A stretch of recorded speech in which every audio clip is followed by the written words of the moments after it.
আমরা যখনই সিকিম ঘুরতে আসি, সিকিমের বিভিন্ন প্রান্তে ঘুরতে আসি, আমাদের কিন্তু একটা ডেস্টিনেশন কনফার্ম থাকে, সেটা হচ্ছে গ্যাংটক। মানে তোমরা নর্থ সিকিম যাও, চাই ওয়েস্ট সিকিম যাও, যেখানেই যাও তোমরা কিন্তু সবসময় আমরা যেটা একটা সেন্টার হয় যে আমরা ওয়েস্ট বেঙ্গল থেকে এসে প্রথমে আগে গ্যাংটকে থাকি, বা ফেরার সময় আমাদের কিন্তু গ্যাংটকটা একটা ডেস্টিনেশন হয়ে থাকে। সবসময় আমরা চাই একটু এমজি মার্কেটের আশেপাশে থাকতে, কারণ এমজি মার্কেটটা আমাদের একটা সবার মানে প্রিয় জায়গা, একটু মার্কেটিং করতে যাই, একটু ছবি তুলতে যাই, এই রিল ফিল বানাতে যাই সবের জন্য।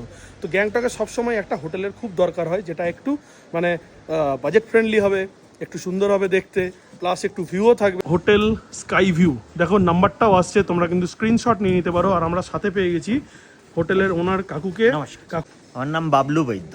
একবার একটু লোকেশনটা তুমি শেয়ার করে দাও। ডি সিকিম রেজেন্সি মারতে হবে, তাহলে আমাদের এই বিল্ডিংটা পুরো দেখা যাবে। দেখা যাবে গুগলসে। তার এই হচ্ছে, যদি তোমরা বাইক নিয়ে আসো, বাইকের পার্কিং এর জায়গা কিন্তু এটা।